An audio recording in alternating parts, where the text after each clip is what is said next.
IPOB announced government. P2B, by the way, implemented the APGA manifesto and did well because he referenced P2B.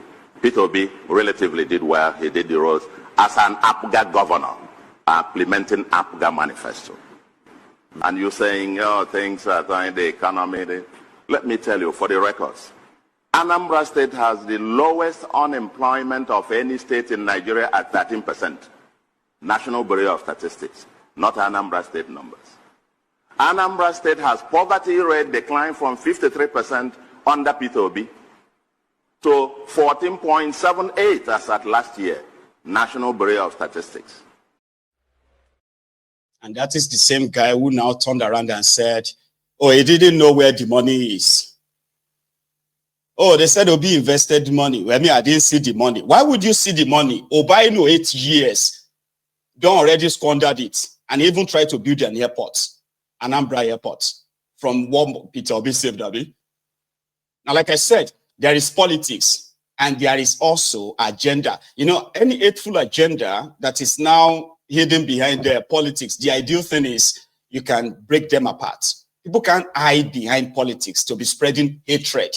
And I'm talking about, yeah, you can cook up lies against yourself, that's fine, but not to the point of, feeding trolls to just create hatred, like, sure you get, you know, the way you are witnessing right now by the APC, in Nigeria.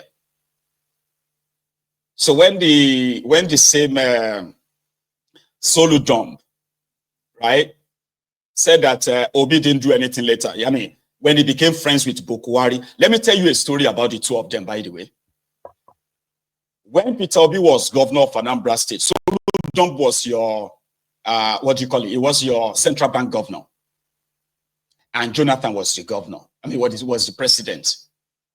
So they said that while Soludo was trying to get, what do you call it? Was it a second term of 5 years?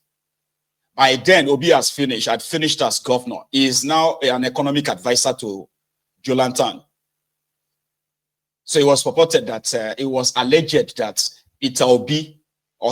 Soludo blamed Peter Obi for not getting a second term as the central bank governor. And since then, you know, it's always looking like he's in rivalry with him. So when they asked Obi about that, he said, well, you know what? I am a trader. Soludo is a professor, right? So he's older than me. I think he said something like, he's older than me. I have done my part as a trader. He is a professor. He should also do his part and leave an impact. When you spread your investment, some will go up, some will come down. But overall, the company is still there. The company is still doing well. It's still part of a global chain and everything. I needed to explain it, not because I'm defending comment by my brother. My brother is the brother. I remain my brother. We're very close. I remain prayerful for him. For other things which I didn't succeed, God has given him opportunity to do it and succeed. For me, yes. So if there's anything pending, governance, you don't finish. People are still in government in America. So you stop where you stop, other people will continue from there. I don't look back. He's the governor of my state. I'll always, he's my senior brother. He's even more intelligent because he's a professor. I'm a trader. So he knows more. So he will be able to do things better than I'm doing it. You know, I've done my little own as a trader. Now the professor is there. He will do his own as a professor. The schools that didn't roof, he will roof them. That's how government goes. Another person comes, do his own. But let us think about, finally, like I tell you people, for those of you who are, just please get involved. When you spread your investment, just get involved. So they were comparing him to Akpabio. Akpabio was reading out his achievements. Then at a point, like this old cassette, remember those old cassette tape, right? That the radio will just like begin to chop it. He said he built a stadium. I built stadium. I built many roads. Over 1,000 kilometer road. I built government house, the best digitalized government house in Africa. And then I sent people to Mecca. I sent over 20,000 people to Mecca. I sent over 40,000 people to Jerusalem as his achievement. And some actually believes that is so modern because on record, right? Disabled be on record also built roads, built bridges, right? Schools, hospitals, and he brought investment to his state that created jobs. Akwabiole can say that. And the other one, Devulumayi, that the Ronukus also love to compare with him. That one spent 58 billion naira to build an airport. Now, Sunday service that they do for the airport in Ebonyi right now. Whenever it is not flooded, though. Look at the airport yesterday. This was yesterday evening, or I'll afternoon. No. That small rain that fell yesterday night. Everywhere is soaked now. Jesus.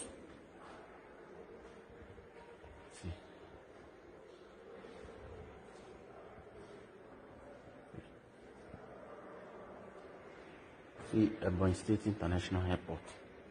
Squan Airport. No.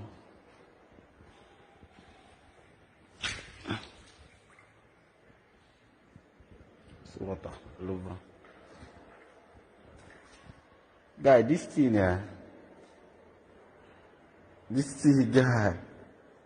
You know the one thing about it is that if you carry canoe come here, he goes, if he swim himself. you know, looking at this thing, they will put 100 million from Ego to go that long. 100 million can go to this place. 100 million. It's not the runways. The runways 17 point something billion. We take it 1 billion now. Bernard, this roof. 200 million game memory. Cut. Why I say 100 million game memory abona? They are not going to remove the iron. Here they need big up new aluminium sheet. New aluminium sheet, no bona if they want to change the gold aluminium sheet. Change yeah. Emakwana. The year after go had to go there.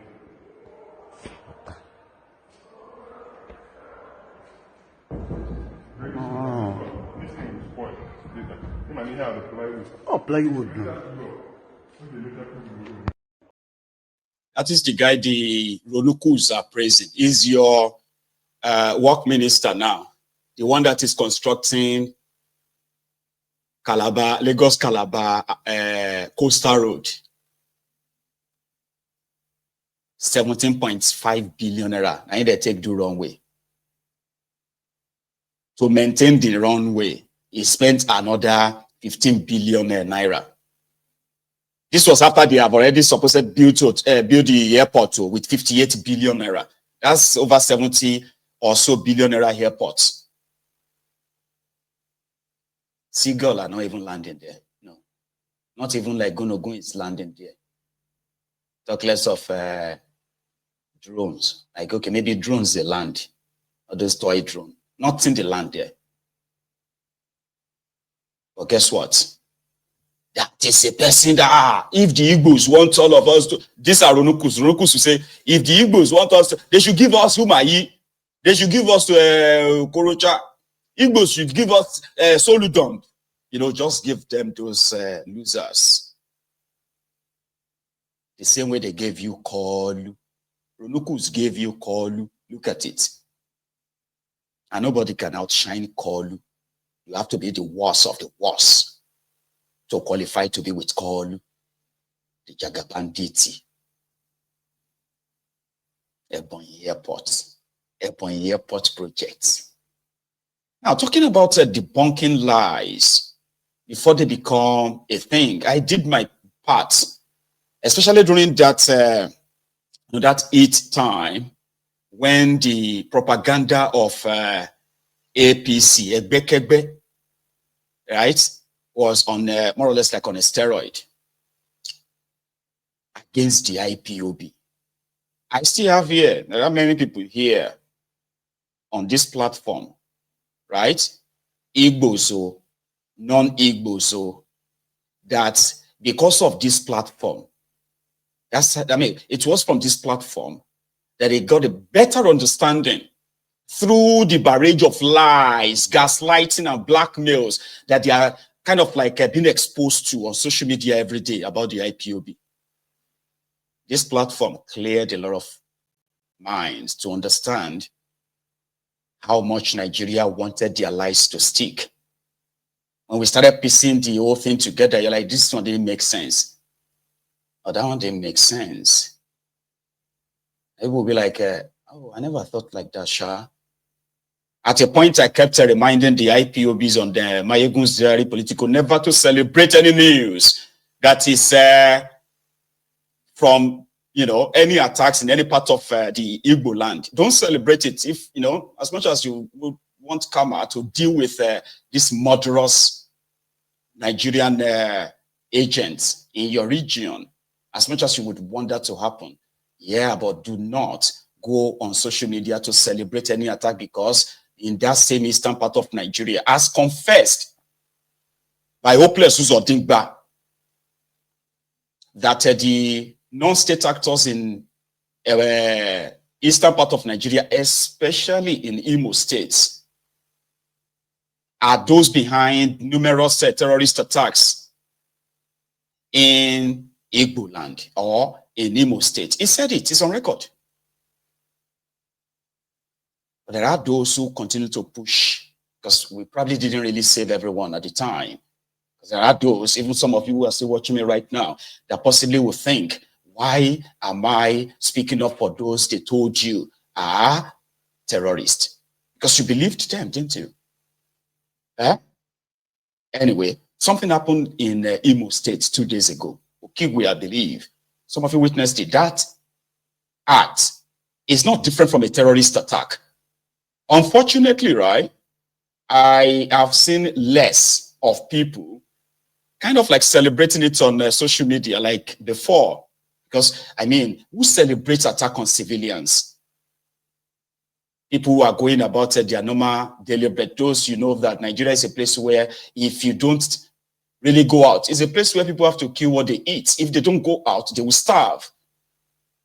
One of the reasons why I personally, right, generally and publicly, sort of like, oppose this forced sit at home, this and that at the time, because you were just playing into their hands. They were looking for everything to say, oh yeah, IPOB is violent.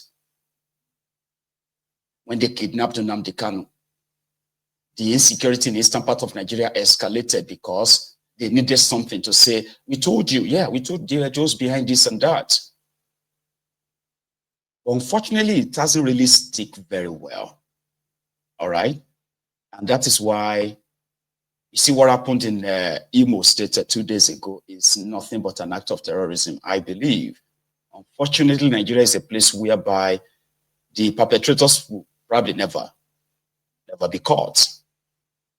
But why am I trying to tell you this again? Because you know that Mazi Nnamdi Kanu's trial is currently ongoing. And it's not really looking good. It's not looking good that from the report we have gotten from the courtroom, it's not looking good for this corrupt system to get what they want. And that is find him guilty of terrorism. So why now? We have not had any form of violence whatsoever reported from the eastern part of Nigeria, except this. So I'm trying to kind of like, make a sense out of this dastardly act on the day that the same DSS persecuting Nnamdi Kanu had their witness and their witnesses shook down in their own courts, something that probably didn't really look good for them. So when I saw this yesterday, I said, they are back. They needed to start something again so that he can probably, the media can help them amplify it. And of course, they will want to use that in their courts or use that to continue to tell themselves that Mazi Nnamdi Kanu is the most dangerous person. Maybe he is to them because his freedom possibly may lead to their doom at the end of the day, something they dread so much.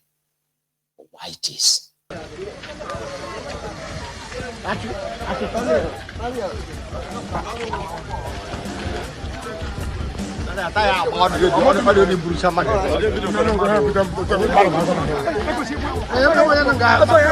That's why I'm mean about it.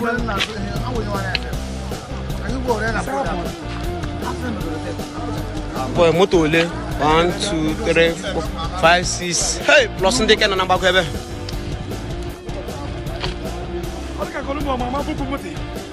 Boy, le kwe moto ni le boy.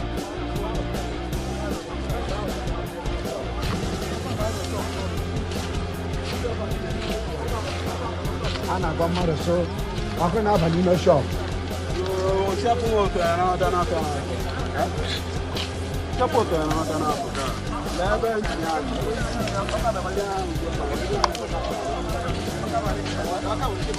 Let me get a village.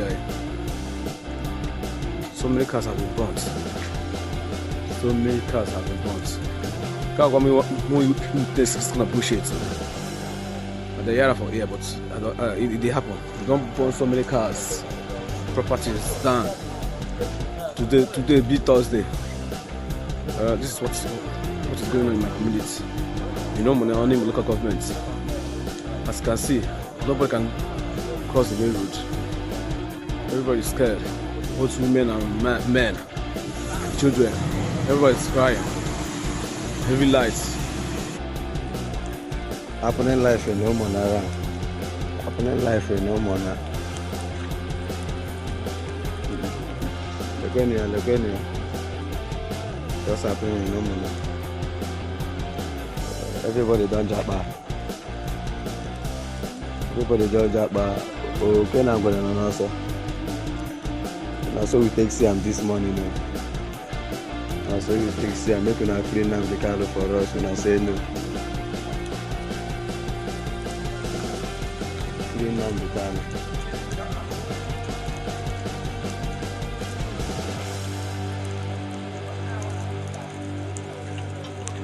What's it about?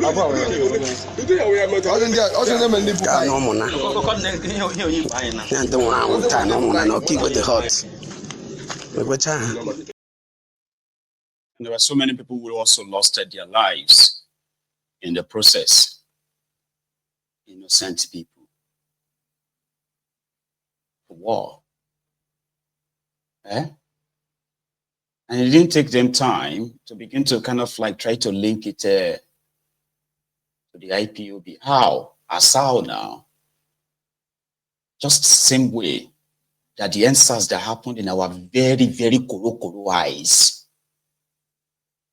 became something they are now in their court trying to link it to Nnamdi Kanu because he's one of those among tens of thousands of people who reacted to the killings of the armless, unarmed civilians, protesting for the end to the police brutality. We saw them. Everybody spoke out at the time.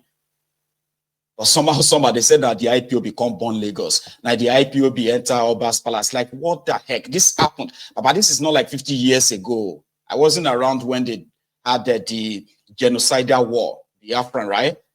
Against the Biafrans. I wasn't around. But guess what? I witnessed, I reported, I documented everything that happened during that the NSAS protest nearly 5 years ago. But the Ronoku is continuing to say that it was Nnamdi Kanu who told them to go and burn police station. It was Nnamdi Kanu who told them to go and burn the BRT. Guess what? The internet never really forgets. And there are those who believe that. I actually have those who said bigotry to appeal to them. They said, you know what these Igbo people did during NSAS? Please don't pretend that you've never heard that before. No, don't. Don't pretend that you have never heard that before. The Igbo people burned down Lagos. They wanted to burn down Lagos. That narrative is that of the Tifnumbu's Runukus. It is deliberate. And the more they push it, the likelihood that say it's them or it's true, it's them. All they need to do is to go and cut the video or the audio of Nnamdi Kanu that said, if they come for you, kill them. If they do that, face them. Pick up anything you find. Don't let them just kill you, you know, when they were killing people. So they can cut off that part of the video and put it on the internet and say, Utomani. So Nnamdi Kanu told them to burn down Lagos. Who did he tell to burn down Lagos? They said IPOB. guess what? Internet never forgets. And for the sake of the effort we have put into debunking so much of their lies by merely replaying the truth than just trying to want to debunk the lies. Just play the truth. Their thugs burned down BRT in Lagos. There is a video. I'm going to play it for you tonight.